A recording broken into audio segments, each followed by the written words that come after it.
This government meeting is brought to you by Eastworks and our local cable subscribers.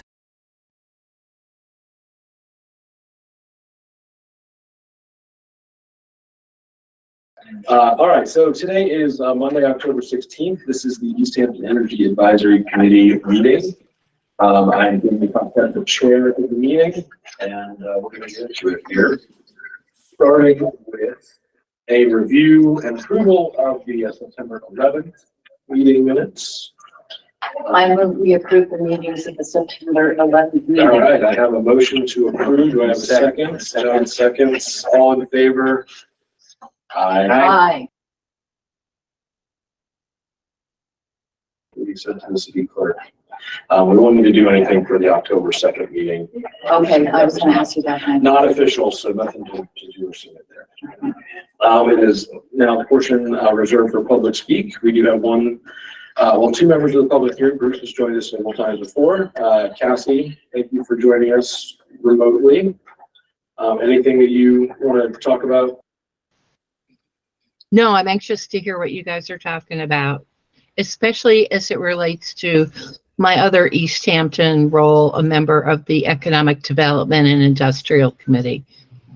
Cassie, I'm so sorry. Could you repeat that? You froze on our end for a minute there when you started. I'm a member of the Economic Development and Industrial Committee. Okay. And your last name is?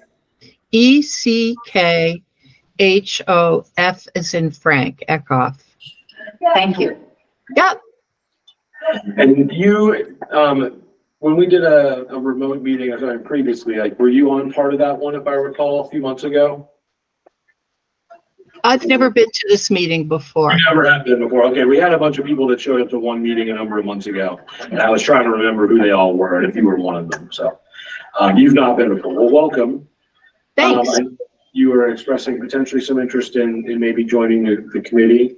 We do have openings available, so certainly we support anyone with an interest and ability to do that, to join us. Would be happy to have you here. So if you have specific, I think, just get you officially on the record. Do you have specific topics or things that you're interested in? For me and my role with EDIC, I'm interested in the tension between affordability and making, let me start again. I'm interested in the tension between wanting to bring new business here, and the message we're getting is that business won't come here if we set high standards for using green energy. So that's of interest in my professional role.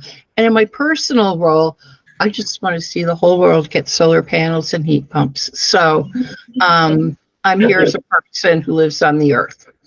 All right. Wonderful. Well, solar panels and heat pumps are certainly familiar topics for us here. So we would welcome additional push and support for that. Some of the things we're working on definitely.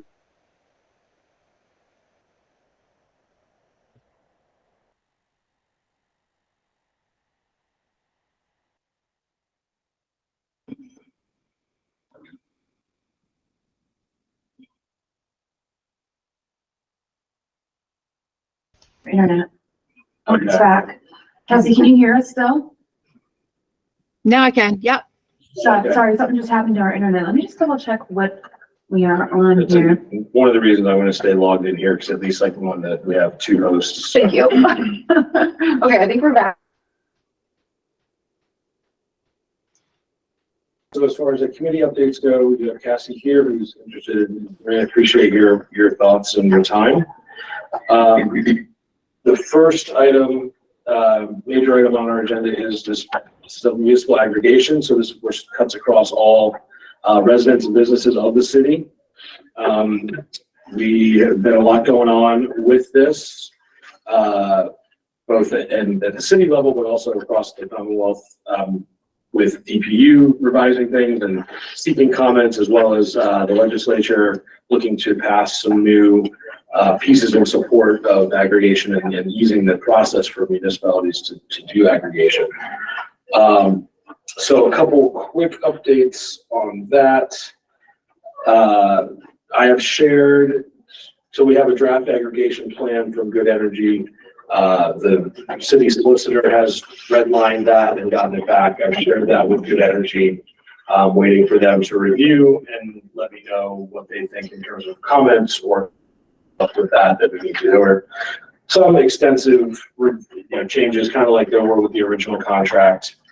Some stuff that, I think the attorney thought there were state guidelines around that were not addressed in the plan. So he wanted to make sure all that was there. So it's back in their court to look at those comments and see what's what. In the meantime, so the legislature has been looking to pass some legislation in support of aggregation and making the process easier. We were invited to join the list of signatories for that at the city level. The mayor did respond to that and put our name, put the city of Easthampton on that in support of that legislation. So that is good. I think that's a good chance of that moving forward. I think that the comment period, I don't know where that stands at the moment in terms of like an update on the status of the legislation or when it might get voted on, but they will keep us apprised. Then on the DPU side, so DPU is conducting their own investigation where they're then trying to update some of the rules that they follow or they put in place around aggregation for municipalities. There was public comment period, and there's going to be a revised period, and there's going to be additional feedback commentary from that. At this point, I'm just kind of letting Good Energy, they've established sort of the baseline language for that that they're sending over. So that is where that stands. And then DPU, I think it's early November when the next comment period ends before they will again try to set in stone whatever it is that the changes that they're working on. So once we know more of the status of the legislation and the DPU investigation, we'll see how that might impact what we're doing going forward. Certainly the DPU one could have an impact on the number of plans that we are able to offer in aggregation, as well as So what do you mean by number of plans? You mean different, like you all gain energy? Tiers, yeah. So right, so you have to, we have to offer. We don't have to. We can pick really whatever we want, but most of the time, most municipalities have chosen to provide sort of a baseline option that more or less mirrors, or maybe has a slight increase in green energy, but then also greener options for those who want to choose it, whether it's 25, 50, 75. And have they limited it in the past, the DPU? They have not limited in the past. I think, the limits tend to be like whatever's expedient in terms of like how many options are really worth it to offer. I would say most municipalities tend to offer 3 at least, I would say. I haven't done full research on that, but basically what they think the DPU is trying to say is like, well, they're offering limits. Like if you want to try to get this done fast, then you've got these time frames that you have to do stuff in. If you don't do within that time frame, then we're going to limit the number of things that you can do, or we're going to change like the regulations, or if it gets kicked back, you may have to wait further to do stuff. So they're being bureaucratic. I'll just say that's pretty much the right word for it. They're just, protecting whatever. I don't know what their interests are in it, other than the fact that they have to be the one that regulates all this. And then the legislature is pushing them from the other side to be like, well, no, make this easier. Don't put up more roadblocks. So let's do that. So that's kind of where we're at. Meanwhile, that we have to work on our draft plan release, which then comes with a public comment period of 30 days. So that's where the city solicitor feedback puts us. So we have to wait to synthesize all that, get everybody in agreement.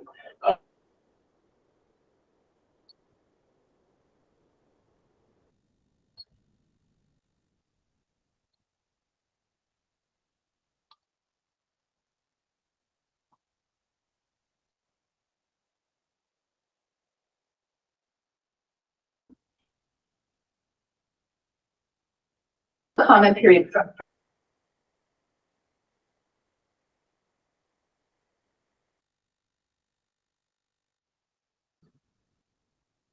Sorry, Cassie, I muted and just trying to make sure our audio can get back on. Oh, I just lost it again. Hold on. This is so You can weird. see it now. Yeah. Let me just see, maybe on city gas. All right, Kathy, can you hear me okay at the moment? Yeah. Okay. All right, I'm gonna keep going. So yeah, the is for the city of Easthampton, right? We have to get the word out, we have to promote, we have to allow public comment on our draft plan, which then might inform some changes to it depending on what we like. And so we're anticipating that, green energy may have some other changes, or there may be more negotiations going on between the lawyers. So that's why it probably won't happen, at least. Well, I think, yeah, going back and forth, we have to get everybody on a call again to go through the red lines, Okay. and work through that. And I'm just saying, right, we get the holiday season going and Right. everybody's schedules get a little tight, and really, I don't know if we would want public comment period to be like over, say, like the Thanksgiving, I agree. December holiday season. People are focused on ourselves, maybe at the end of the year, maybe better. But we also want to be expedient trying to get this done and get it out there. But the good news is that it seems like once we have that in place and we do the public comment period, the rest of it is starting to set up to move faster now than what we originally anticipated. PR should take long, and then DPU is going to have information. So that is the status of the aggregation plan at the moment. Do we have anything else, questions or comments around? Are we gonna be able to look at the draft before it goes public? Yeah, ideally, and now that the lawyer has reviewed it, I know you all haven't seen it actually, so maybe I'll ask the mayor if it's okay for me to share it at this point now that the lawyer. I think that was, she just kind of didn't want it too much getting out there publicly before we had a chance for so yeah, I'd be happy to share that, assuming that's okay. Next bit for the Easthampton Climate Action Plan. We talked a little bit about this 2 weeks ago, but we'll do it officially on the record here, in terms of the wrap up from the workshop and some of the survey, and like where things are at with Weston and Sampson. Yeah, so I guess, so we had our community workshop on September 27th, and a huge thank you to those of you who were able to go. And I guess maybe, and it's kind of great, Cassie is here, if you guys have any like notes about how that went, if you felt like there was things you could do better next time, or things that you really like that we should definitely do next time. Generally, I think the next time will be after we finish doing these interviews of staff, where that will help us like refine actions, and then it will be, the workshop will be residents helping us prioritize which actions, or identify which actions to prioritize, if that makes sense, in the plan. So if there's ones that people are particularly excited about, that might make it rise to the top. If there's ones that people think won't be very impactful or they're not as interested in, maybe it'll go more to the bottom, all of it under the caveat of like Weston and Sampson's understanding of what will actually help us achieve our goal of carbon net zero emissions in the city by a certain deadline. So, but it still matters like how we orient those things. And if like there's some actions that people are like, think of that are included, and they can give us those suggestions at that point too. That's what I'm envisioning for the next outreach. When that's going to happen, I'm not sure yet. But just generally, did you guys have any like feelings about how that went when we did the? I thought it went amazingly well. I thought that at least the group that I was in, the discussion was really rich, and people seemed to get a lot out of it. The only question I had when I sent you a text was that I was under the impression that although they may not be able to get exact numbers, that they were going to include transportation in terms of people driving through the city. And when we were talking about it a long time ago, we seemed to feel that there was a way to get that information. I don't remember now what we thought could happen, but there is a lot of traffic that drives through the city. So it seems like it would be useful information if we can get it. Okay, I can definitely ask them about that. I do remember you texting me that, and I haven't had a follow-up meeting with Weston Simpson yet since, so I have that in my notes now to ask them about that when we meet again on this Thursday. I believe this Thursday. I did feel, this is partly because it's an interest of mine, but also in the group that I was in, I did feel that outreach to landlords and tenants is going to be very important.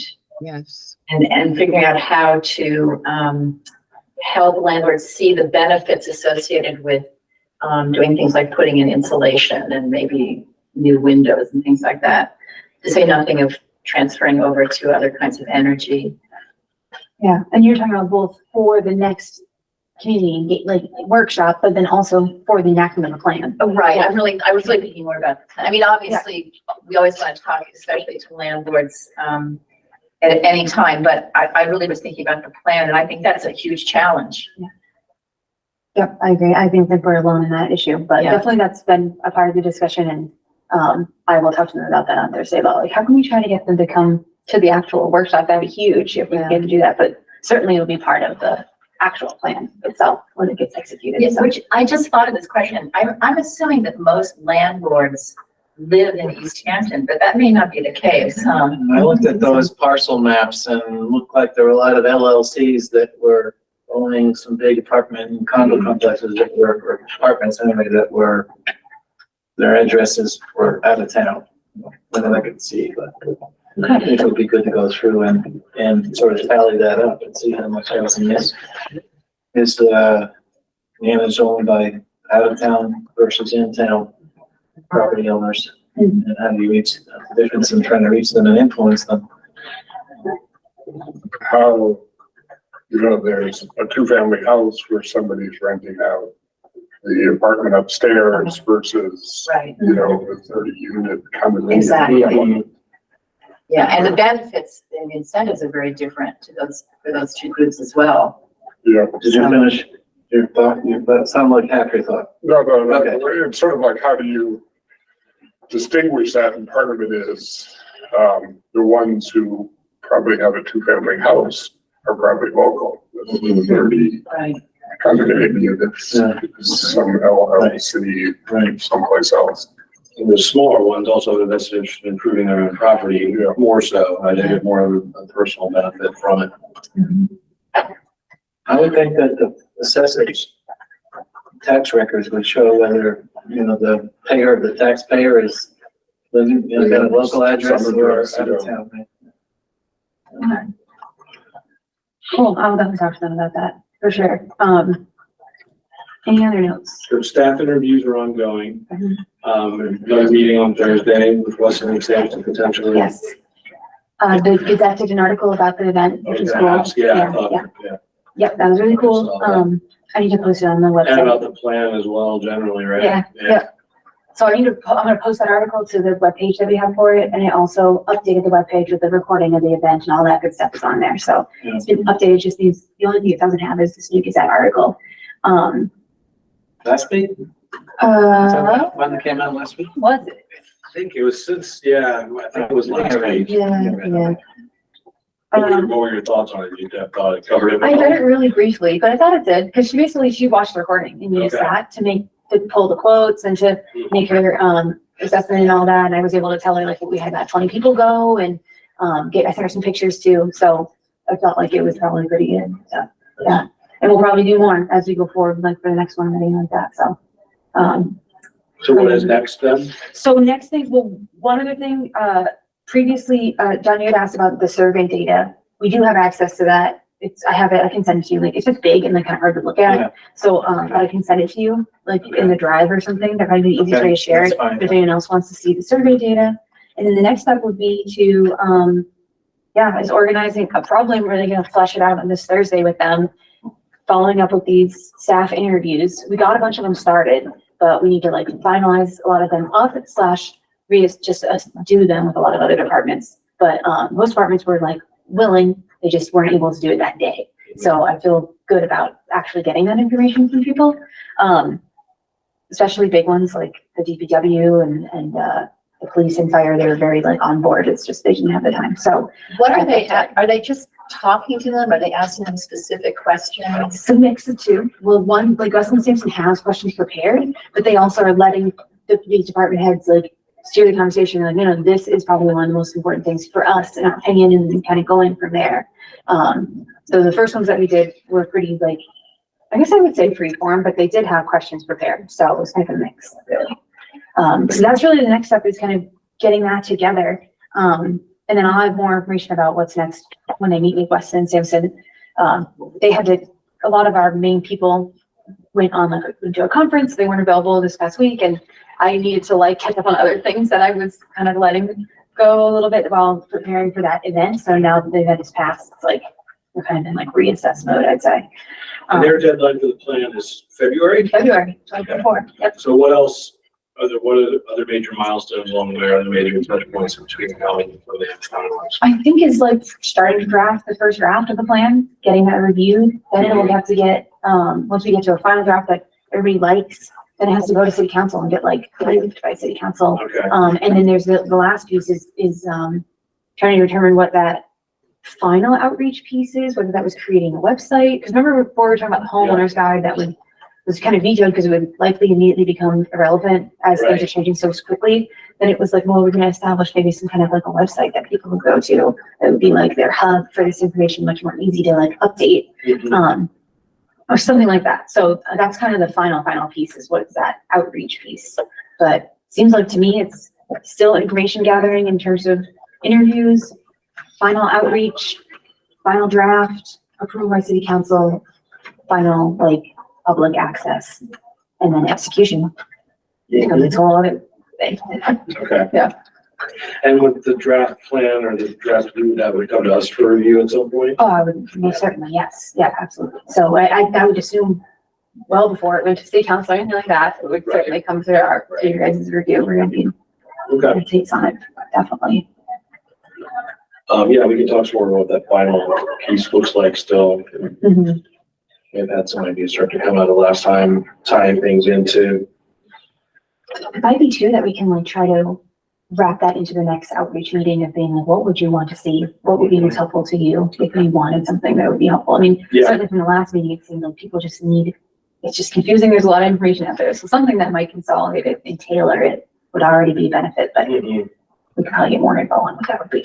Yeah, when we start talking about the Columbia gas line and like this green community stuff, we started to synthesize a little bit in our non-official meeting. There could be some ways that ties into it too, right? Like, whether it's a concierge service or some sort of tutorial or something that like provides more information than just like a static web page that like helps people, guide people through their specific situation and like what they need to do. Exactly. And I'll speak more of that when we get to green communities / other business, because I have a little more details on that. So.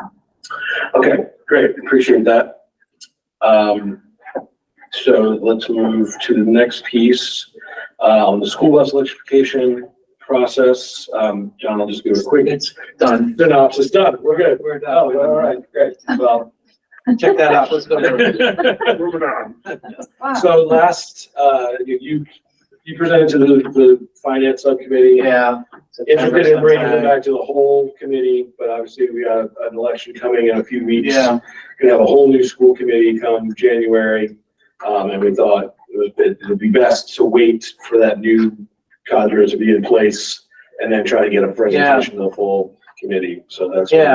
I don't know if, we find out who's chair at that point, talk to them, or ask the mayor how they think we should,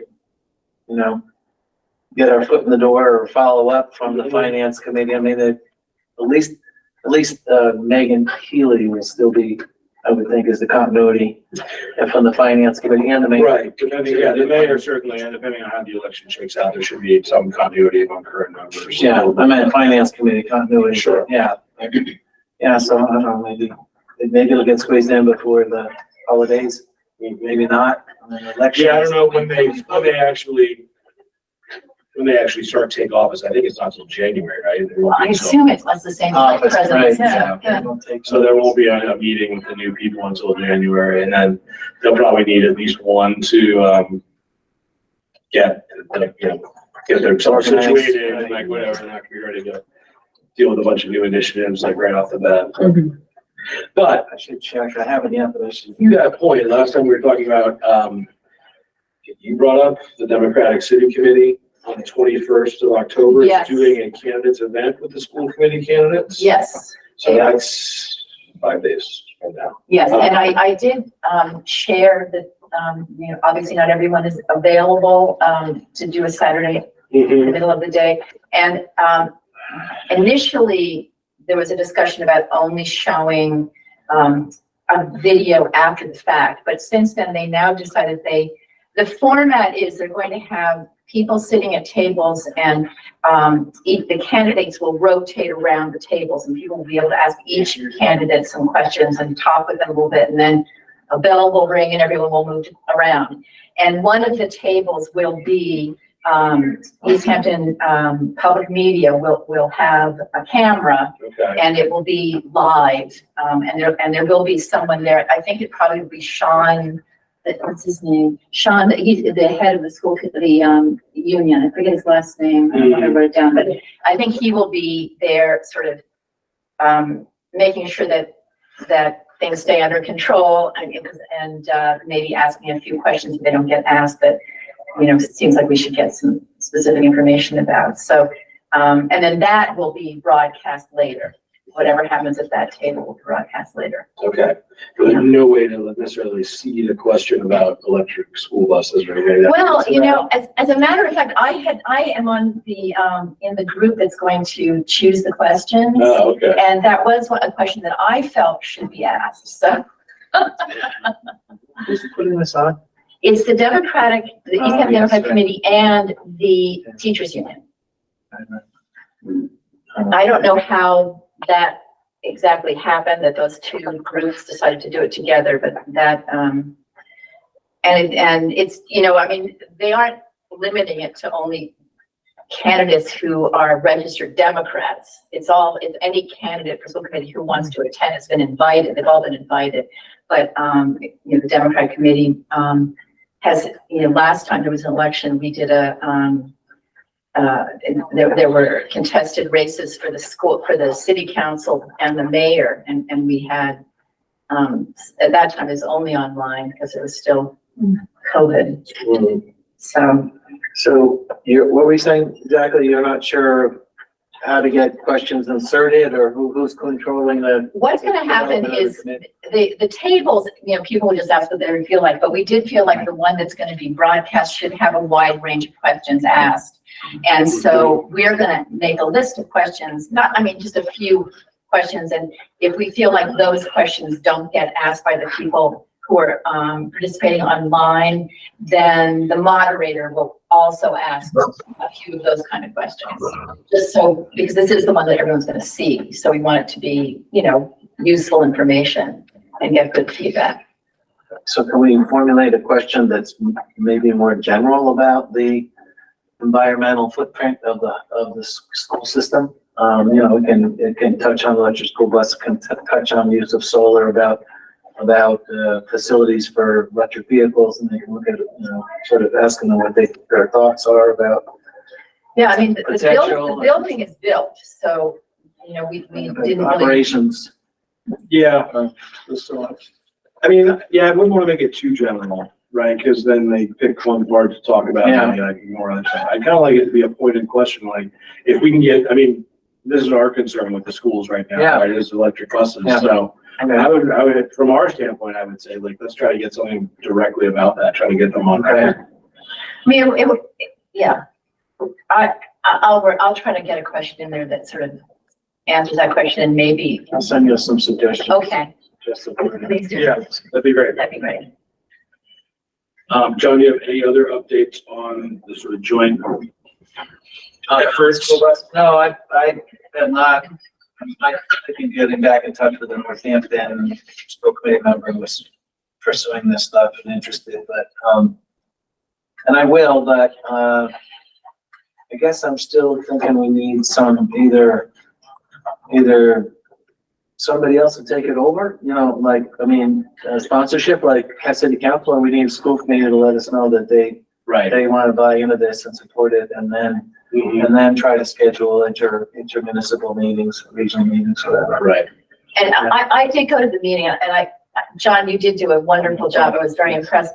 I was surprised by the concern that some people raised about the time frame that we are recommending, and well, we don't want to commit to that. And, you know, even if they commit to a certain date, there is no school committee jail if you don't meet a target. So my feeling is, and I hope we can convince them of this, you know, if we put it too far in the future, then no one will ever think about it. If it's at least there, you know, on the horizon, it will at least be on people's minds. Right. So. And I would say the like would be an action item in the climate action plan, some type of That would perspective be of great. electric buses. That would be Kind great. of mention that and be like, we're crafting this plan. You can't think of the date when we try to get this by now, like, now would be the time for them to kind of help us do that. Yeah, I think it's okay to be aspirational for sure. Right. Okay, well, we'll let the election play out and see if we can get a cluster in there, see if we can see who might be amenable besides Megan. This Saturday, yeah, so. What time? 2 to, now for you have questions. And where? It's at the high school. It's 2 to 4, I think. Okay. Let's see. How specific are you gonna get? in Two to terms four. of, you know, I don't know, that, I guess, have they thought about the climate and other health impacts associated with this, with the diesel-based school bus operations? And, are they aware of and supportive of, some of the avenues like electrification that are available, and, or would they support school department efforts to go in that direction, something along those do you lines? think it would be good? I don't know what sort of funding is available, because, you know, a lot of people will immediately go to, well, how much is this gonna cost? And, you know, if there's a funding component that's already in place, you'd be able to touch on that. Yeah, you mentioned that there's grants that can be applied for, and there's, It seems like. no guarantees about funding, but. Well, it seemed like previous discussions, it would need to be some kind of like a regional effort to try to get Durham to change, or something like that, or. did we- Regional effort gets too complicated. I know, I in the know. question, and so this may be an entirely new subject to them, and Yeah. not surprising. I mean, they're not running, they're not in, unless they're somebody who's working in the school system, might have started thinking about the buses. There are people who are worried about the fumes and stuff for their kids, right? And that- I mean, maybe we could have the question be, given, you know, the health issues and the amount of carbon dioxide that's spewed into the environment by school buses, would you support Yeah. you know, and so it's kind of open, but also that statement is kind of in the Right. question. Yeah. That's a good Yeah. point. Yeah. Pointed, And then just, pointing them in the right direction. yeah, support generally the school board pursuing green buses or electric buses. Yeah. In the future. I mean, you don't get in the weeds of how you can fund it, just would you? Right. And I would be surprised if anyone answered no to that Yeah. question. Well, that's just, it's so general, it's like, it's. But, you know, I mean, you have to be realistic about what you can ask these people to, you know, Yeah, but plants the seed. If that's Yeah, part of the that's, I goal. think, really That's really from more our than point of anything, view. yeah, it's like, yeah, we're not gonna be able to turn it into like. Trying to feel out there. Right, I wanna see, right, 'cause the different- orientation. Everyone may say yes, but there'll be different levels of enthusiasm, or there'll be different, Right. like, levels of knowledge that are already ascertained, you know, and sort of like, Yeah. okay. We can see, these are the people that were like way into it, right, and if they get elected, like, those are the ones we wanna focus on, starting to help drive this. Yeah. I think to the funding point, you know, that's why the regional thing, you know, we gotta get that collective, we gotta get a big enough fleet overall to make it competitive for us in this landscape right now, right? I mean, there's just not enough options out there for a municipality our size, location, all that, to just go alone and like do this, let alone the other questions that it raises, right, that we've already been over about ownership and maintenance and drivers and all those sorts of things. So, that's something we can talk more about to the full school committee, you know, as we get there. All right, so Don, anything else that you want to bring up about that? I am the recorder for all the Hampshire Regional School Committee meetings, and they said that they're concerned about school buses because of the distance between the length of the route, and because some kid's going to freeze to death when the bus runs out of electricity. So that's what I've heard from them. So which district are you a part of? Hampshire Regional, so I do Chesterfield, Goshen, Williamsburg, West Hampton, and Southampton. Okay. Well, obviously, You represent, I'm not getting that. You represent them, you said, those towns? No, I don't represent them. I record their every word at their meetings. She does the minutes. Oh, okay. Well, just in response to that, I mean, I obviously, this would not work until the technology was available so that we didn't have to worry about the buses running out of electricity. I mean, that's a realistic concern and it has to be addressed. But I don't think anyone's suggesting that we don't care if kids are gonna freeze in the middle of nowhere. It's actually not a very realistic concern unless people get our sleep at the wheel. The people managing the system and the buses are to sleep at the wheel. They don't charge the buses the way they're supposed to, or don't have backup vehicles, that sort of thing. There are systems operating in northern Vermont and in Michigan, and they're functioning and nobody's dying or freezing. So there are rumors, and it's about all the electrification in general. There's all these fears and fears about we won't be able to survive under a new electrification scheme, and here's all the reasons why, but we just have to address them one at a time as they come up. But that's good feedback. If you hear anything else, let us know for when you do finally present to the school committee. That's, you can throw that, Be prepared. yeah, be prepared or even make a comment. But by the way, Cassie, there were 4 or 5 of those towns, you may be aware, that applied last, I think the first round, in the first round of applications for electric school bus grants from the EPA. They were, I forget the local school districts, but Chesterfield, Goshen, Williamsburg, and somebody, Southampton, there were 4 or 5 of them had applications in. So No kidding. they're not that worried about it. Yeah, okay. I think that's Suffer the little children. I think that's a pretty easy concern to put it to rest. All you need is what's the length of the bus route and what are the charges, what does the buses charge up to? So if the route is 50 miles and the bus charges up to 100. Right. But once again, we just would like them to have the aspirational goal, which assumes that these issues will be taken care of. Cool. That you have some connection over there, because that certainly could be useful. Oh, we're back. I gotta get a hold of you later. I want some contact information for some of the people in those local districts, maybe that you may know the names of people who would be involved with this. I'll have to get a hold of you guys. Sure. Thanks.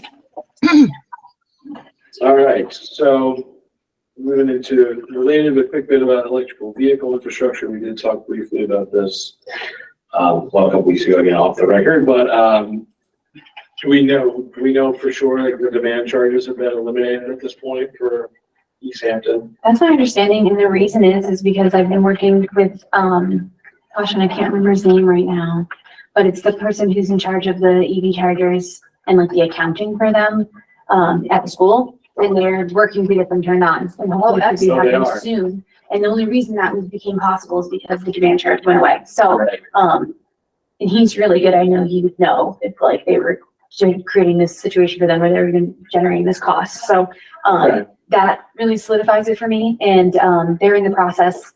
I think that he's hoping like really soon, like, I don't know, within the next week or 2 that they be turned on. Oh, great. He just needs to set it up with charge point now. So I'm just curious, so does this mean that now if someone goes to a charger, like either the one at 50 Pace or the one to the schools, they will be charged what it actually is costing to, and I'm still confused about how this all Well, the works. city works with ChargePoint to set the price. But the city's been subsidizing all this time. So I was curious whether at this point they're it continues to be at a loss, or whether once the charges are gone, whether that will no longer be the case. I think that's the core question now, and I think I just need more data. Because a lot of the time hasn't really passed, I think, until between when that demand charge went away and the use that we've been getting. I mean, maybe like, what now, 3-4 months now since that happened?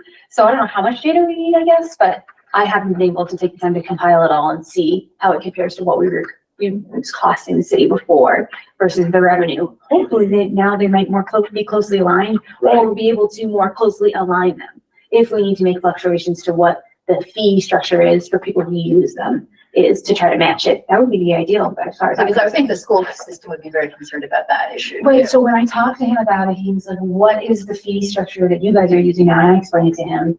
And it's more of a question of, they're not gonna be used in the same way, I get my guess, as the ones that are publicly available are. I mean, these ones are publicly available too, but you won't get people like parking and then walking to downtown from the Right. pool, most likely. It would be like during school events or teachers have ED vehicles or whatever. Right. So the use pattern might be different, which might justify a different fee structure, I don't know. Or the, they might want to do something where, if you're a teacher and you have an EV, you get a special, you can do all kinds of cool stuff in the fee structure where it's like you get an employee, but you can use it for free or something like that.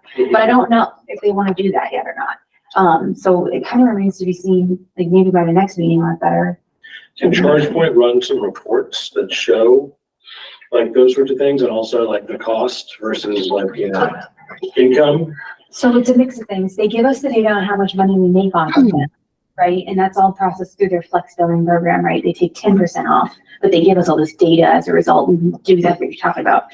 So they give us that for like the amount of like money we make out of the fees. But in terms of how much it costs the city, you kind of have to reach to Eversource and then compare the two. So that, I know it's hard. So, but in theory, it might be a little easier now. And I've done it before, so it's not as crazy as you think. And I kind of have like a means of doing it. Like I literally just call Eversource and be like, can you just give me all the bills for these locations for the past, whatever. And then they give it to me and then I just have plug it into this spreadsheet I've been working on. So I just need to do that again now that we haven't been getting the demand charge, and I haven't yet. And they're all separately metered? So No, so, well, kind of. So all the ones at Vicky Basin are their own meter, all the ones at Love Field are their own meter, all the ones at the school will be their own meter. But, I don't know that I would have access to the school data. Certainly they haven't even turned them on yet, but I don't know that I would even be able to call Eversource on their behalf. I mean, I'm sure they'd be willing to work with us at the school. It's more just, they don't have any data yet. It's gonna be even longer until they do. So it is a good question of like, how do we want to start incorporating that? Their management, my understanding is it's all gonna be through the school managing those move forward, whereas the ones that we have at Love Field and here are managed kind of like by me / DBW. So, yeah. So yeah, there's still some stuff to figure out with that, but it is like, I think I'd like to the last bullet about like grants and incentives and things like that. I would like to kind of get that data squared away of like, what is the cost now before we try to go for anything new.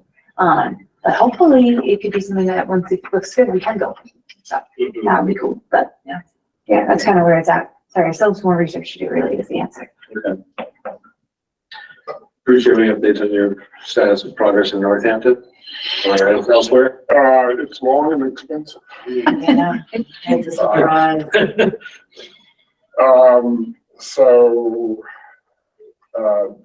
it's National Grid over there. They won't talk to you until you own the property. And they still have money available, but in terms of the details, location. I did check to make sure that the power is there to supply for but it's a bigger project because there's conversion to coffee shop or whatever, and then also some retail as part of this in terms of helping to fund, whatever the EV structure cost is. So, meeting with people and trying to secure the properties there's a designer, and we're meeting with Carol and Mitch next week just to kind of go over all So you're not gonna get this done by January is what you're saying. that. That was what I was hoping. Depends on which January you thought. Yeah, probably more after that, Well, I am pushing to get the EV part up and running as soon as possible. We'll see. Where is it again? Some journey. Oh, that's talking about that. By the Rotary there, sort of, yeah. This the new hotel was just approved. Yeah, okay. And that's also where they're now, I saw that proposal, they're gonna be improving that stretch of Route 5 there between Easthampton and Northampton with like better bike lanes and like actually making it safe to traverse. That'd be great. Yeah, that'd be big. Because that's a rough area to get through and out of the car. Yeah. Yeah, I did that a couple of weeks ago. It was a little scary. Yeah. So, Yeah. Which I don't know how long that's gonna take, but anyway. Okay. so what's the Mountain View Chargers? Oh, that's the school. School. So she's talking about the school, yeah, the Mountain Chargers, Mountain View School. So they are now closer to operational. And is it Nick? Yes, The Nick Bernier. director, yeah, okay. Bernier? That's Yeah, not yeah. right? Yeah, he's So it's your the business manager. It's the school, yes. Okay, yeah. So it's good that he's got that in his sights. It bodes well for future electric bus stuff too, 'cause I know you've been talking to him about it, John, and he's kind of been like, basically come back to me later sort of thing. It'd be good for him to get some more familiarity with that. Next we had, I don't know if we have any more discussion on this opt-in stretch code. Yeah, we did have. I have been corresponding with my city councilor, and as yet, I have not received any dates about meeting. Okay. So I am going to contact some of the other members and see if any, I just don't think this particular person is interested really in this issue, which I can understand. But on the other hand, I would like to point out that there are many more cities and towns. I mean, every day I hear about another city or town that is trying to introduce this. Northampton has passed it. Right. So, I mean, I just want to reiterate one more time that one of the key components of the opt-in bill is that new construction will include, even if the builder decides that, that he wants to have gas as part of the mix. I mean, he still has to meet the code, but he wants to have gas available. That's fine. But the buildings have to be wired so that that sometime in the future, these buildings are required, or they decide they want to make them all electric, the wiring will be there so they don't have to retrofit all these buildings that are being built right now. And to me, especially if we're talking about low-income housing and that sort of thing, that just makes so much sense to me, so. It isn't, but I'm on the other side of the fence here now. Why? Tell me, I would love to know why. In terms of renovating some of those projects, it all now is part of the stretch code. Right. And, the cost, the rough cost per square foot. Oh, I thought you meant you were on the other side of agreeing to do it. You mean that you've been renovating? Yes. Oh, I see. I See misunderstood what what you were that saying. cost is on the other side, it seems like $500. It's crazy. Yeah. And, And where it started was, we're talking to Cassie, talking about, just people, the reluctance for people that build anything in town for that stretch code. So I don't know how. well, of course, none of this affects all construction. It's only about new construction.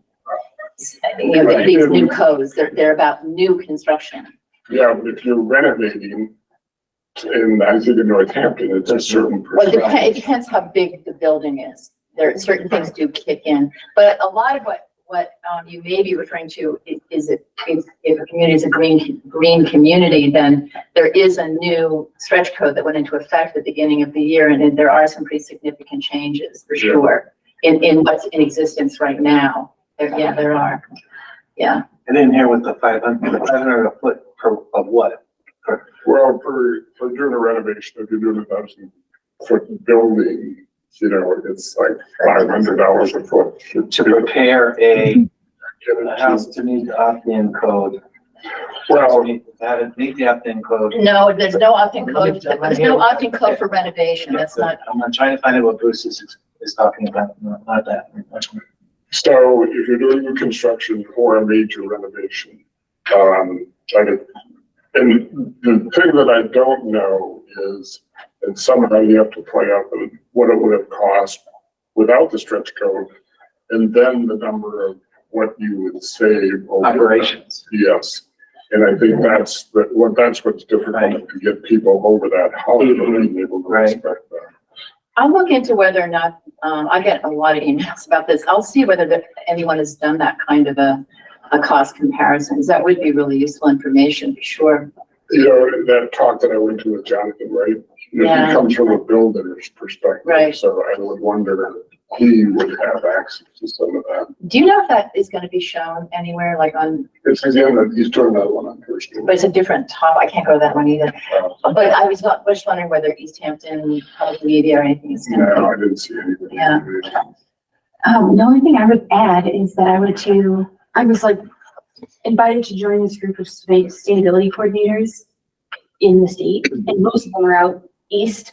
And I'm not a sustainability coordinator, but just still felt like it could be Yeah. relevant. So, it's pretty informal, but they were kind of just generally talking about this changes and their difficulty in navigating these changes, and that like they really like they're highlighting that it's crucial to communicate with your building inspector, make sure that they understand they're on board and that their perspective is taken into account because they're the ones who've been enforcing it. So I think that so like keeping in the back of our head, like we don't want this to just get passed and the building inspectors like what the heck. like, I would think they would need significant training to be able to actually work with these people. Which But I they- would think that's true now. The new code is very different. Yeah, and our building inspector is really good. She's awesome, but it's Yeah. more just like, I think it'd be valuable to get that Absolutely. perspective on like how will it be enforced and like make it happen, I guess, if that makes sense. And what their experience has been, so. I lost track here, you guys. Is this a reg that's going, or a zoning change going into Northampton? The part about putting in electric to support future. There's a new building code for energy, stretch code again, Connie referenced that's for, all green communities, automatically have to meet that. And then there's the opt-in stretch code, which is additional, more stringent energy regulations around construction, new construction and renovations. Well, you're saying not Well, renovations. it's large Significant renovation, yeah, but not Not homes like basic. single Right. family homes or even two But family. it's new construction, so the opt-in stretch code has to be passed by the city. So Northampton just passed theirs. It goes into effect in January 2024. Got it. So they have now opted into that. So this gets back to what you said at the outset, which is, people being worried about businesses not wanting to do business or build in places where it might be more expensive. So Northampton has, made the cost calculation that they want to do it anyway because it's worth it to them for the environmental benefits versus whatever, business they might lose as a result of having a more stringent code. And in response to that too, there was a report that was put out by some builders organization that stated that it was much more expensive to follow these codes, but it didn't take into consideration any of the incentives or Right. tax deductions. Or long-term Associated. operating costs. Or, yeah, but even above that, just like if you take advantage of what the federal government and state is offering builders, then the Right. price differential actually, according to the people who are refuting this, one of whom is a Cambridge architect who's very involved in this, that there isn't a big difference, if any. So Right. Well, and there's it also, depends. there's always the resistance. There's always the resistance to things like this, right? Anything that pushes people out of what they're used to Yes. doing, Yes. you're gonna get resistance. Solar panels, electric cars, like we see it all over the place. And then all of a sudden, like people do it enough and they realize, oh, here's where I can tighten things up and here's where I can save money on my end and like not, because I'll do it repetitively and I'll get better at it, or I'll figure it out, or there'll be other piece of information that come into play and things just automatically, And I think also, become cheaper. I mean, not to, get on my high horse, but we are in the midst of a climate crisis. I don't know if anyone is aware of that, but there have been some events last year. Tell us about it. And, and buildings are a huge piece of the reason that we're having this problem. And, Right. Right. we have to do what we have to do, and we want to make it work as much as we can for builders, but if we don't do it, it's just this crisis is just gonna keep getting worse. It has to be done. I really Yeah. add, it's opt-in for now, but in the future it might be the requirement. Well, that's very So I possible. wonder if like it will be, That's if very we start possible. trying to navigate this transition sooner rather to help us be ready for the forced transition, I don't know. Well, what could happen is at some point, there could be a fiat that every house has to be electrified. And that's why if they're already been electrified in the walls, that's not gonna be that big a deal to put into heat pumps. But Yeah, if it's right. not, it's gonna be $1,000 a square foot in 10 years or whatever, or something. Like with everything, like, you know, would you rather be at the forefront of it, or would you rather be lagging and like be the one that's like the last 10% with that stuff Yeah. after everyone else started done? It's like, Can you share does that architect from Cambridge, publish any of this information? Yes, that you can share? yes, and I've been hesitant to share a bunch of stuff with you guys, because I didn't want to just like inundate you with, but I will definitely send, I will send some information around. Yeah, I definitely will, yeah. good, and I mean, we're not talking about solar sighting these days right now, because there's always around that, but John, it kind of gets to your point too, that same resistance, like, oh, yeah, we gotta worry about so much about forests, we can't put solar here. And it's kind of that, you know, the guys were like, we're in a climate crisis, like, we need to get solar wherever we can get it right now. Like, and if you look at it, really, you know, it's not, most of the time, it's not necessarily that big a deal. So the trade-off is worth it to some Right. extent. Not to get off on a tangent on that, but it's the same kind of argument, right? That gets pushed. It's like, well, not here, not now. Well, actually, We can't do this. I think there are alternatives to cutting down trees like. There are, I wasn't trying to litigate this right now. Cover all the parking But you lot. know what, Connie, the same issue applies, is right now there's no fiat, and we have to determine whether the incentive structures are sufficient to get people, you know, and if the rising cost of paying fossil fuel prices for everything is sufficient to get people to do it on their own, and there's some evidence that, you know, rooftop solar installations have been lagging in recent years, and there's, I don't know about canopies aren't just. Well, not everyone can afford to do it, you know, maybe at a certain point that people can afford to do it, and then.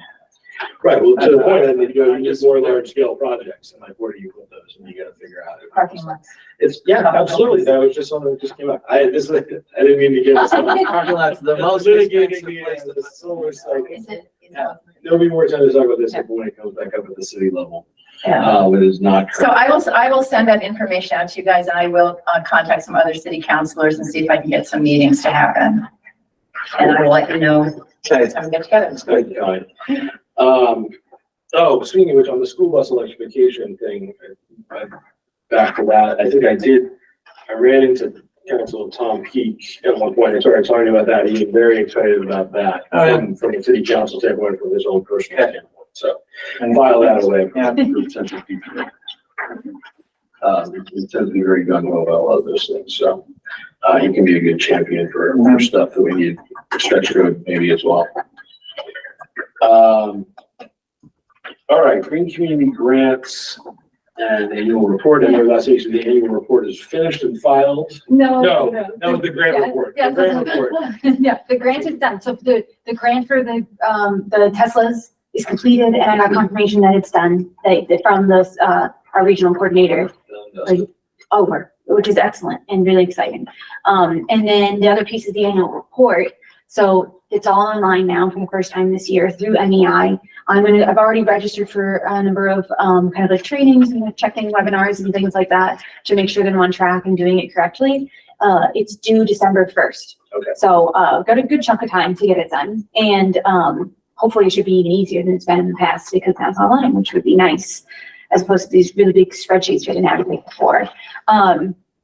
In terms of, so the other piece then is new grant ideas, and they are coming out with a new, like, I think previously they were calling it Green Communities 2.0, but now they've landed on climate leader communities, which is like a revamp of green communities, I guess. I don't really know. They're going to do a webinar on it tomorrow. And so what I kind of like from searching around online quickly and like reading their little blurb about it, it seems like it's going to be like an additional certification that a city can earn. Because right now we're designated a green community, which means we're meeting these certain metrics, so to speak. Probably have to do the opt-in code. Well, that's a good question. And that's what hopefully I can figure out. It could be that. It could be that we have to have a climate action plan, or that we're writing one, or we have to do, I don't really know, frankly. So I'll have more information about that tomorrow. And then, I feel bad because I put keeping these caveats on trying to go for new green communities grants, but to me, it reinforces that I still want to kind of hold before we determine what grant we go for, because I'd be curious to see what this new improved piece of green communities is. And then I'd be curious to see, again, how we can kind of incorporate all of this into the climate action plan and this potential really small heat pump program that we got coming up. So, and I can talk about that in other business, but, I think, and then the last piece is just like my capacity. I say we wait for the next Green Communities grant, frankly, until, because I think we could do something really targeted and like backed up once we have some more clarity on these other pieces. Yeah. So that's what I have. But if you guys want to go for something, we can still try to figure it out, but. For now, no, I think we've been in agreement that we want to wait till the spring. Okay, cool. May I just ask, is that webinar something that only people associated with cities and towns can attend, or is it open? I think anyone can go. I can send you guys the link. I think everyone can go. Yeah, that'd be great. Thank you. I'll send that right after this meeting.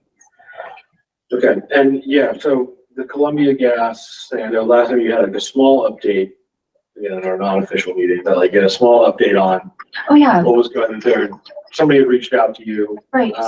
Meg Howard from Mass DC. Yes, exactly right. So, just a little preamble again. We've been through the Columbia Gas settlement, $500,000 was made available, or was required to be earmarked to Northampton and Easthampton to help people convert to heat pumps and away from this gas as part of that settlement when they had those natural gas, or not natural gas, but those gas explosions in Lawrence a number of years ago. So this is the email that I got from Meg Howard at Mass CEC that kind of laid out their idea of a program that could be done between the two cities to kind of try out using some of this fund to help people convert to heat pumps. So if it's all right, I'm planning to just read you this email, if you guys don't mind. Yeah, okay. Okay, so, it's from Meg Howard. I wanted to get back in touch. Read a little. Oh, yeah. We're talking to like. Yeah, definitely. I know, I'm way I've been past waiting to get it. Okay. Oh my God. All right. It's been a problem my whole life. I wanted to get back in touch about the $500,000 in funding available to promote heat pumps and electrification in Northampton and Easthampton. There's a sentence here to kind of figure out who the contact person is in Northampton, but it continues. Since we last talked, we have put our heads together with the folks from DOER, Department of Energy Resources, about what kind of pilot would be most impactful. One data point that has emerged during this time is that Mass Save's current approach to serving homeowners between 60 and 80% of the state median income is not working well and needs to be reformed. One key reform under consideration is providing these moderate income homeowners with coordinated delivery, meaning that a third party helps coordinate the work that is needed for the home to weatherize and get heat pumps. So a third party works with these people directly. Based on this, we are proposing a coordinated delivery pilot for moderate income homeowners and landlords in Northampton and Easthampton that are planning to install heat pumps. This would look like a third-party vendor conducting an initial visit and then coordinating weatherization, any necessary electrical upgrades or barrier remediation, and heat pump installation, as well as rebate application and financing, if applicable, on behalf of these homeowners and landlords. Would you read that section again? The Yes. third-party vendor will provide. Okay, so this would look like the third-party vendor. Yeah, I can do that too. Okay. I will forward you the email. But I also want to understand, so, Rich, in other words, one of the people who's gonna sell the stuff will also be the coordinator. I don't think that's the case. No, Okay, okay, that's what I'm trying to understand. So like connecting the two. Mass Save right now, I'll give you my experience. 'Cause Okay. I want to be first in line for this. I'm volunteering to be at my Cool. house Sweet. for this because I contacted Mass Save this year. Yeah. And, you gotta wait in line or whatever. Eventually, one of their third-party vendors came, sent it to my house, did the quick audit, like looked around, saw what needed to be done. A little while later, I got the report, like, okay, here's what we recommend, here's how much it would cost, whatever. And I got this one person, at that company that was like, sort of supposed to be helping me or just like sent me the contract to like do it. But then the more I started like asking questions, the more I realized it was like an income component that maybe I could take advantage of. I started replying to, like, I even got a time to call her at one point, never got her on the phone, never got an email back. And so now as a result, I still haven't done anything. So, and this person was like, who is that person that you were trying to work for? A They vendor? work for a vendor that is Okay. contracted to Right, Mass okay. Save, which is Okay. funded by the So utilities. this is going to be someone who's not a vendor. Well, it would be, but it would be, or maybe it would be the same person, but they'd be incentivized to actually help me or actually walk me through everything. And actually do the paperwork for me to apply for incentives or to do all the other stuff that like, Yeah. help me figure out what I might be eligible for. So this money would go towards paying the vendor. I'll finish the rest of Okay, that. I'm sorry. No, Yeah. good question. Yeah. But I think that you're correct that I will try to see clarity on whether or not this third party, or the delivery person would be the vendor. Right. That or would be a whole Another separate vendor. liaison, essentially. Yeah. My vibe is that it's a line, but we should check. Yeah, right, I know. Be saying. Okay. They're the ones that get the benefit of the work. They do the work and that's their. So it's like, it's not gonna say. And also, who's gonna make sure they have all the information about the incentive? Yeah, I mean, that's it.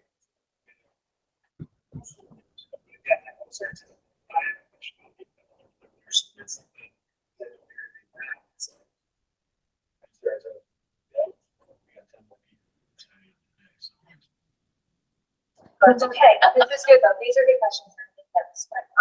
So basically, just gonna recap it, this third party vendor conducting will be residential weatherization, those things I listed. They also added, this is for homeowners and landlords, meeting that kind of income area. And then they added that if federal HERA funding becomes available to some or all of these households, our selected vendor could help coordinate that funding as well.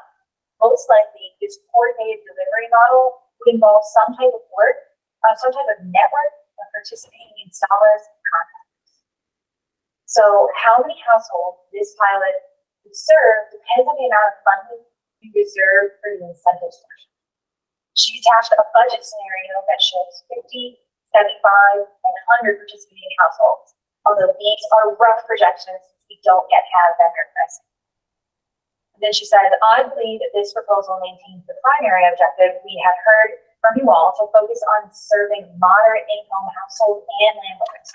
One issue to flag is that this proposal does not offer some kind of advising support available to all residents. We think that would be hard to fit into this budget while still testing a more resource intensive approach like coordinated delivery.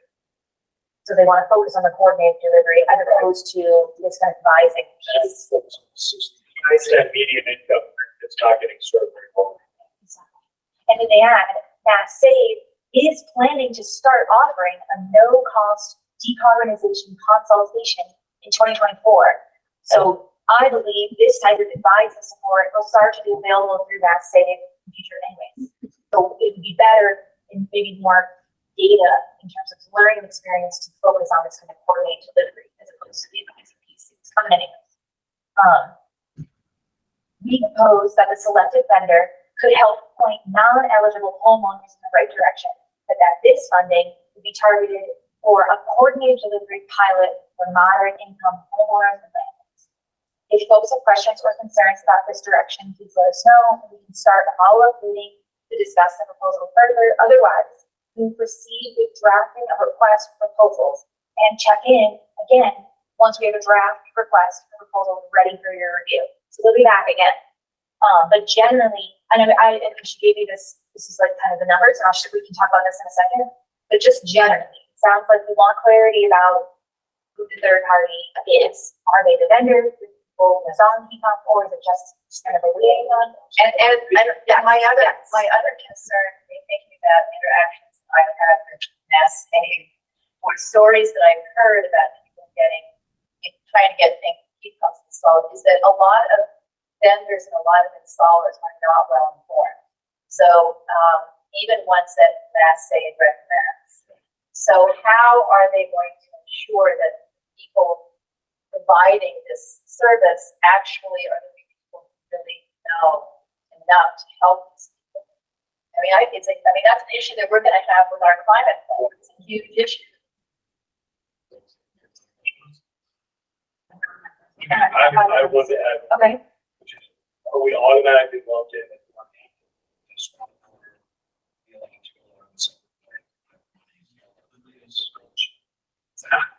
Could we have a different approach? Could we have a different approach? Could we make a different plan for our portion?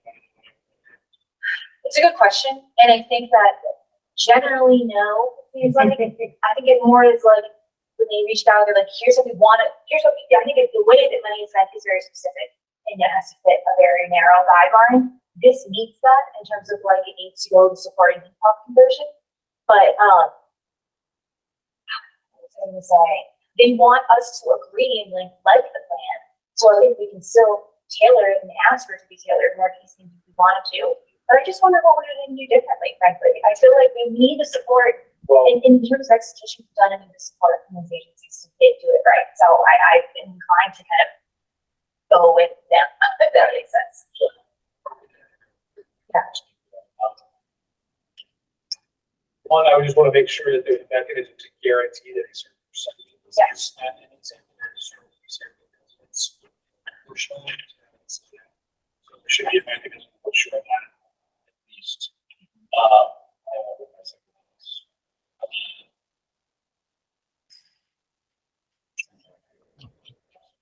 I definitely will have enough to do. Yeah. Oh, and then the other thing is if we wanted to leverage this for yourselves, right, to say communities grant or what's coming out of the climate action plan, I think final result of that, whether it's a website, that's anything else, that's where we can really start to, if we can combine those things, traction, we can put something bigger, maybe even longer lasting than what we can just pilot and potentially run out with no source of funding beyond the initial point plan of service. So if we can like think about that and like leverage that money again, maybe we could with Northampton joint hands on there, maybe we can something else that we can do. And almost seems like the state should be doing this, but it should be possible to just go to a site and plug in your situation and just and have it spit back what your choices are, you know?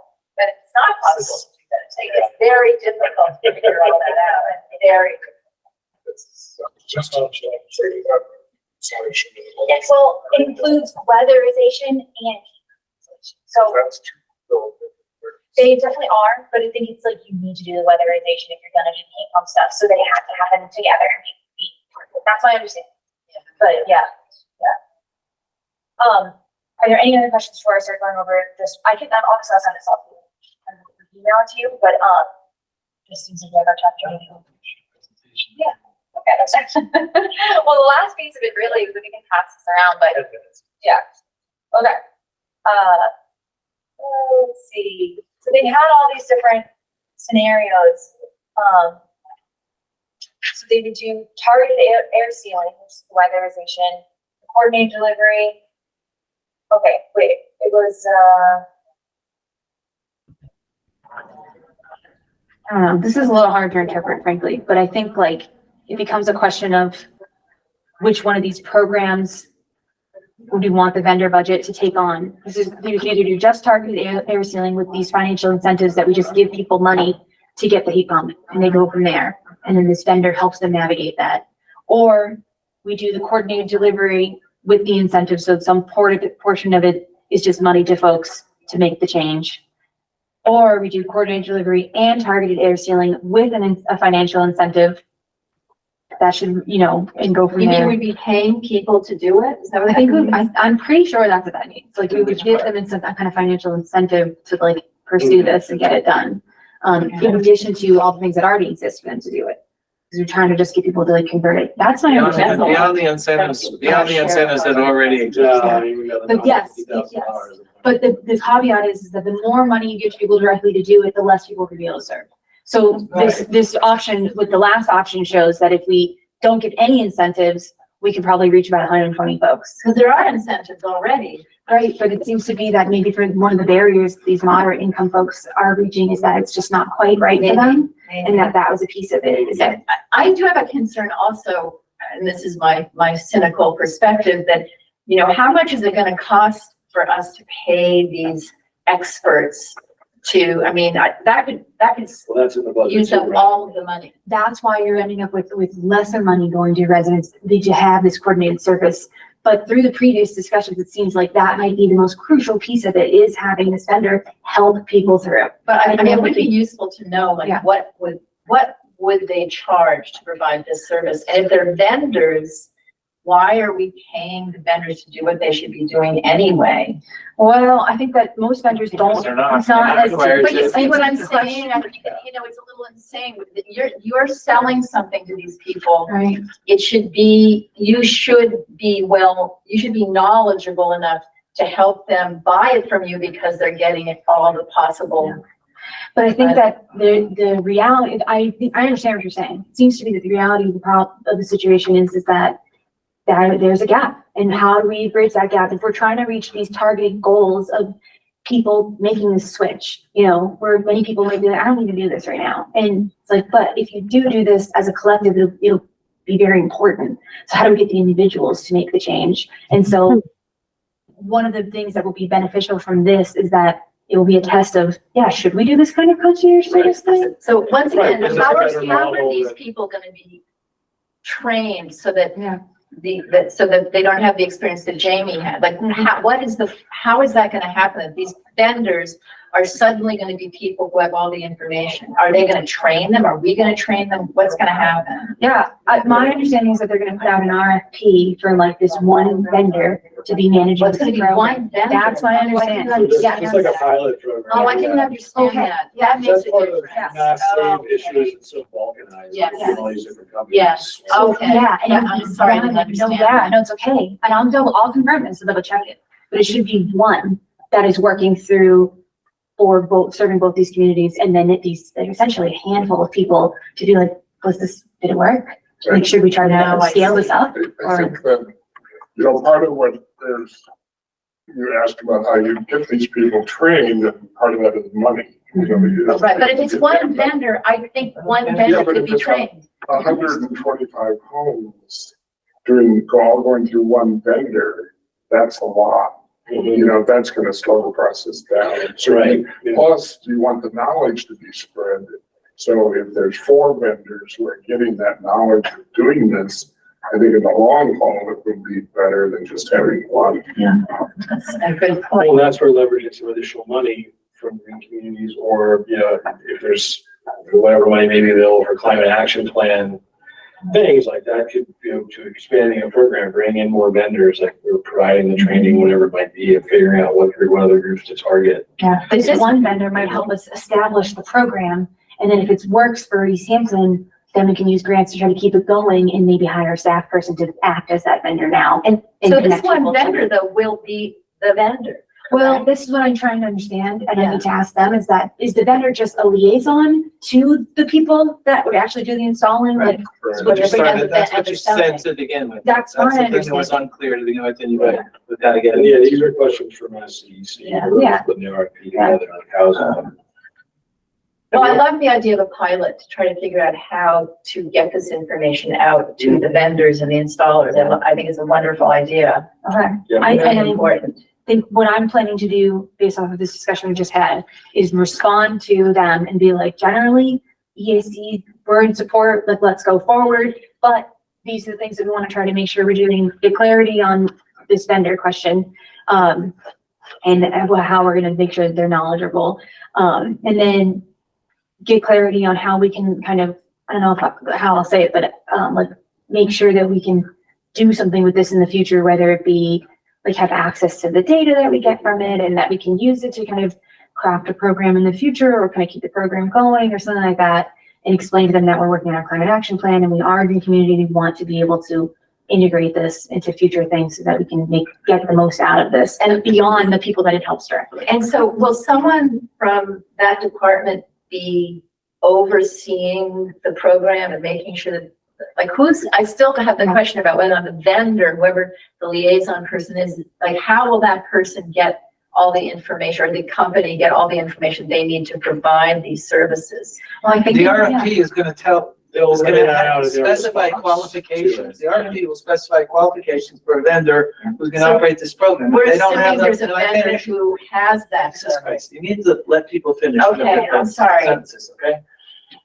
The RFP should specify what their qualifications are, and then that's who's gonna get the job, is the ones qualified to do it. And they aren't necessarily the installer companies. This is somebody who's a specialist in the energy field. It could be an installer. But I think we're worrying about parts of it that, you know, I think give some faith to place some faith in the Department of Energy Resources and CEC and SA that they know how to pick people to do that job. The question is, in my mind, is what are we testing for? Are we testing for are the incentives financially inadequate to get people to move ahead with these things? Yeah. Or that they don't have adequate information about the costs and benefits and the relative advantages of this technology versus that technology, which a concierge type liaison person / vendor in this case could provide. If we're just trying to find out that the financial incentives are big enough, we don't need a liaison. You just offer more money and a special offering or something and see if that makes a difference. But I think what we're trying to figure out is what kind of additional information, coaching, coordinating, that sort of thing is going to get people over the hump. That's my understanding, is the purpose is to get information on, is this going to be a good model to help people go through this process? Because it seems to be that generally people need help navigating through it, either because, you know, they don't have the time, or it's too much, or there's too much information out there, or whatever. So that would be helpful if we can figure out if this is a good solution to solving that problem. So what were your roadblocks? I mean, there's somebody who just went through this. Right, well, my roadblocks were, again, like understanding, like when all of a sudden I realized that I might qualify for an income eligible program that would actually save me money or having to put some money up front. Like, I wanted to know more about that before I committed to going forward with it, because if I don't have to put up the money or put up only a portion of it, then obviously I want to do that. But I wasn't sure, and then nobody got back to me to explain, here's what you qualify for.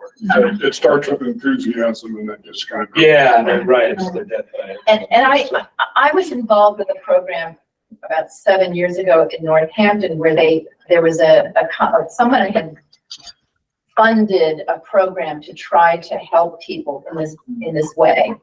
And the problem came down to the fact that when it really came down to it, there was nobody to turn to who actually had all the information. I mean, that's really what happened. And that's why I keep bringing it up, that, you know, it's very difficult to get the information to the customers. And a lot of that is because the people providing the service don't have all the information. They don't know where to get it either. So that's why I'm bringing it up, that's going to be crucial.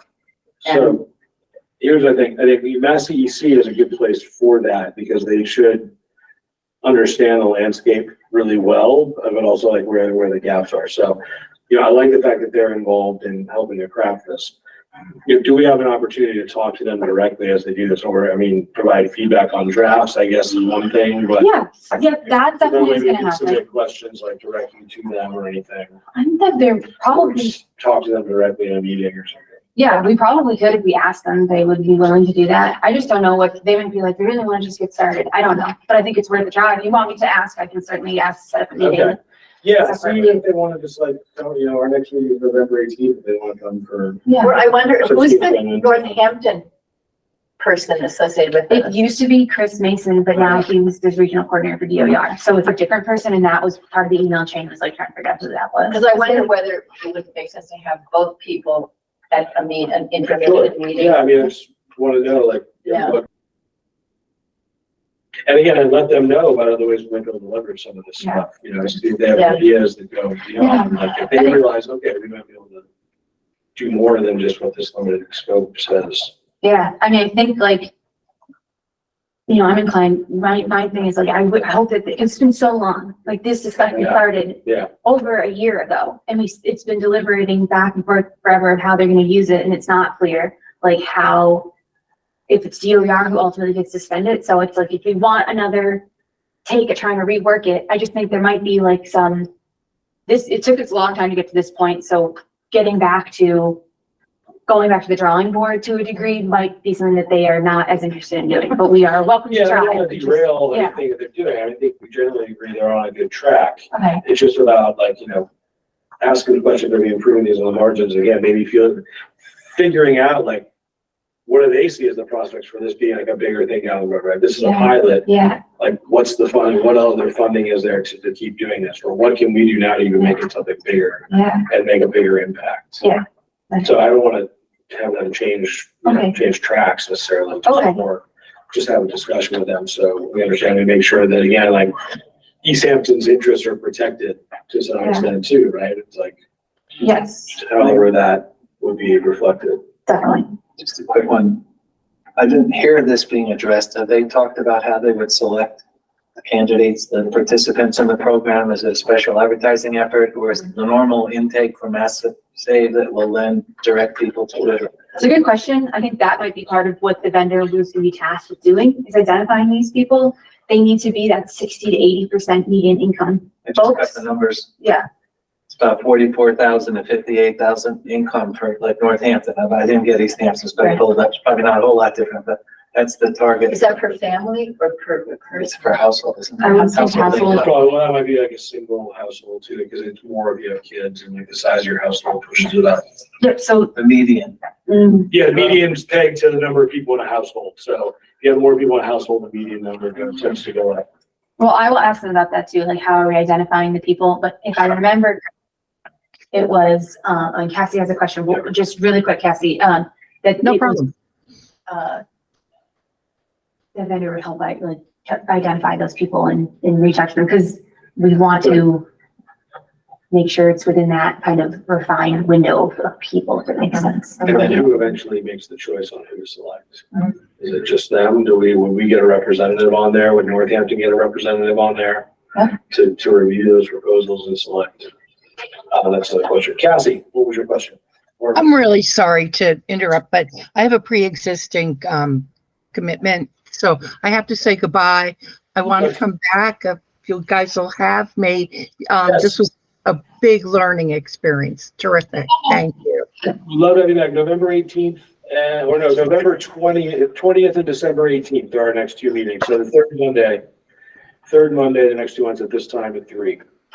And we're Cool. just wrapping it up here ourselves. So thank you very much for joining us today. All right, guys. Thank you so much, you guys. Take Bye-bye. care. Goodbye. November 20th, December 18th, third Monday. The other thing I didn't mention to you, the other reason we changed this is because when we were trying to look back, get back on the first Monday track, he's actually in Mexico next month. So we're trying to work around that, not make him have to try to get on a dodgy internet connection when he's on the track. Yeah, exactly.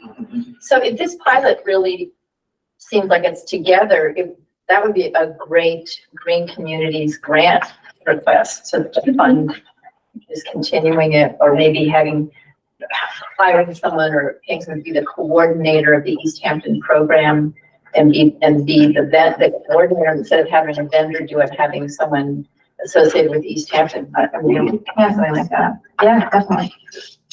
I'm gonna have to run here. A couple other things are on here, nothing just really crucial.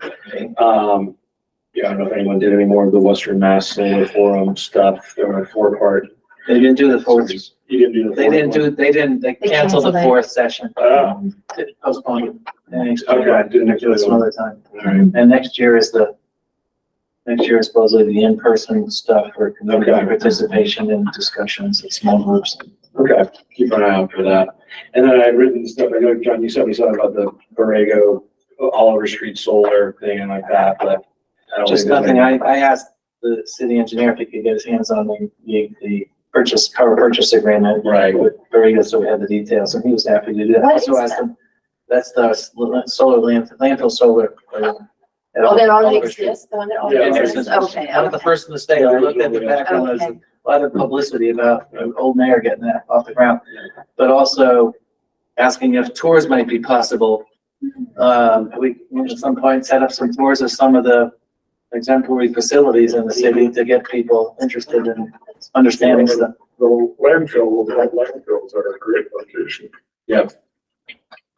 Yeah, Cause wasn't there another landfill in Glendale that they were gonna do too? They were talking about that. That actually got, Next. no, I don't know if it was nixed. It was actually like taken out of eligibility. It was like removed from eligibility for solar at one point when there was original solar siting stuff going on. There is in the I think zoning it was- ordinance or something that says like cannot put. Cannot put, yeah. Just I can't don't be know if it's like a Glendale. NIMBY thing or something exactly, or yeah, probably. So that Working on it. was Where they have it out. when we had an ordinance committee talking about solar siting for a little bit. Yeah, that came up and like trying to get that removed. I think the mayor was supportive of removing that Yeah. as part of the review, but, yeah. Okay, all right, anybody have anything else for, today? Okay. What's the word? Move to adjourn. Adjourn. We have a motion to adjourn. I have a second. I second it. Second, moved and seconded, all in favor. I am stopping the Aye. recording. Aye. Oh, right. This government meeting is brought to you by Eastworks and our local cable subscribers.